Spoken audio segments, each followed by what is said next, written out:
Thank you for this day. Thank you for this life. Thank you for this breath.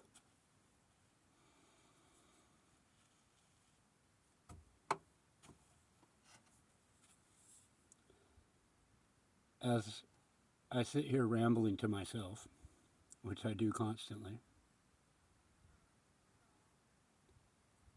I keep being brought back to one of Bruce Lee's teachings. The man was an absolute brilliant sage. His lessons can be applied to everything in life. He said to me, martial arts means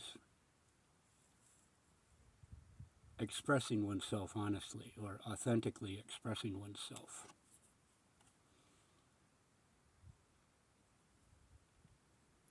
Yet we know, those of us who have meditated, who have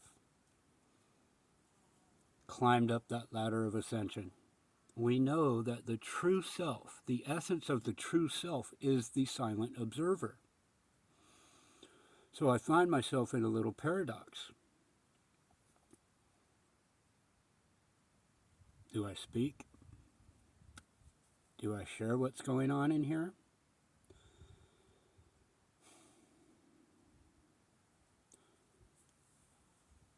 Or do I just observe? Observe without absorption.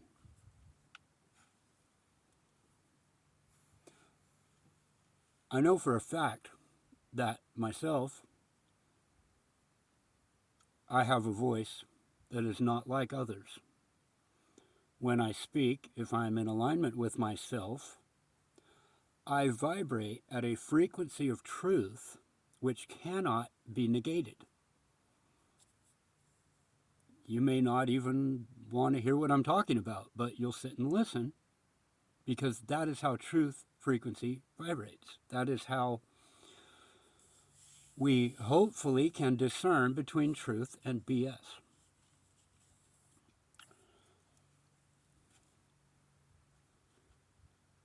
When the whole pandemic kicked off, and yes, I do not believe, I know it was all a scam. The whole thing is a scam.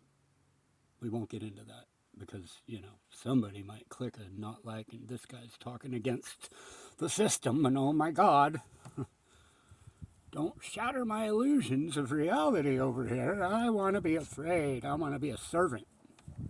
Yeah, to each their own, I guess. But now, when that kicked off, when the pandemic kicked off, I had just been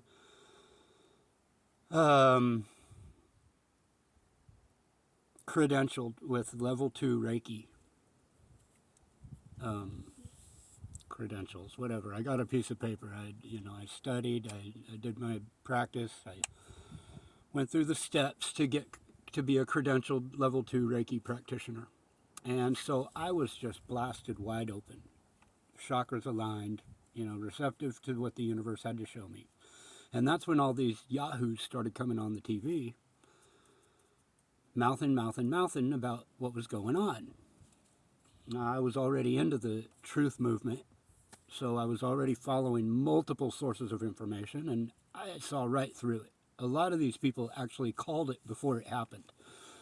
They talked about, the things that were happening in China and the things that were happening here and those people who were tied in together. And even though I've come to find that a lot, well, not a lot, but there are some of those people who will come out and tell you the truth just to get you afraid.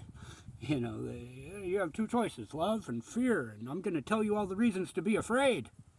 You got to watch that shit, man, because people are tricky, especially if they have an agenda. I have an agenda. My agenda is to set you free, to show you how to find the power within yourself so you stop looking outside. Right now, I'm just a finger pointing to the moon. So the moon says, wake up, people. You've been asleep way too long. The dream's turned into a nightmare, and it's time to wake up. So These people came on TV and the radio and whatever and internet, and they were saying all these things, and then people would go out immediately and debunk it. And then those people got their platforms removed, and those people got shut down. And I could tell from an energetic standpoint that these people were just blatantly lying.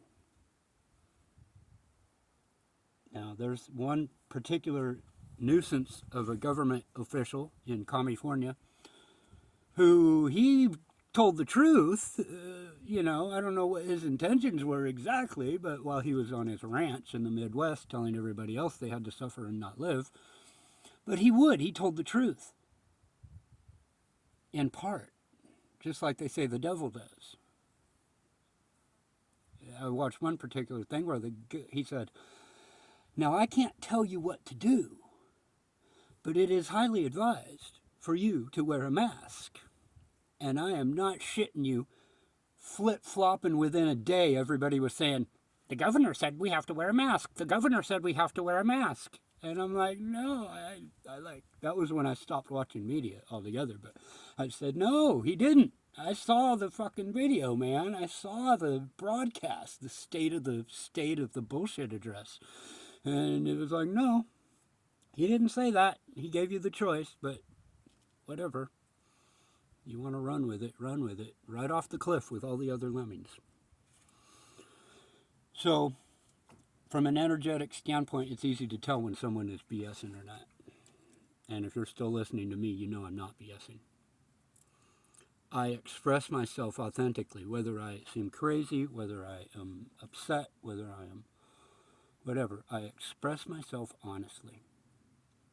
And back to my original dilemma of whether to be silent or whether to speak. God gave me a voice. God gave me intelligence and discernment. And it is my job to discern when to use it and when not. And often I have ran off at the mouth with what the Irish call blarney. They can talk all day about nothing at all and you'll still listen. The gift of gab. We got it. It is my intention to use that gift in a way that honors the individual of everyone, in a way that lifts the spirits, that aligns your chakras so that you too can blossom, so that your kundalini, your Christ oil, rises back up from the root, blossoms your lotus, so that you may receive the light of wisdom and enlightenment. You see, there are lots of people asleep. There are lots of people waking up. There are lots of NPCs that don't fucking matter. You gotta use your discernment on that. You see the same people in the same places all the time doing the same thing. It's like a video game. It's like, no, they have nothing to do with your, Joe the salesman is always going to be Joe the salesman. And the guy hawking the weapons is always going to be hawking the weapons and whatever your game of choice is. That's a whole nother video series. I try to make these videos short because everybody has short attention span theater. So this is the time to talk. If you have truth, speak it. Make sure it's honest, necessary, kind. Now, honest and kind border each other sometimes because sometimes you got to say, "Wake the fuck up!" But you mean it from the heart. Sometimes that is the only way to wake people up. Pour water on their head. Be water, my friend.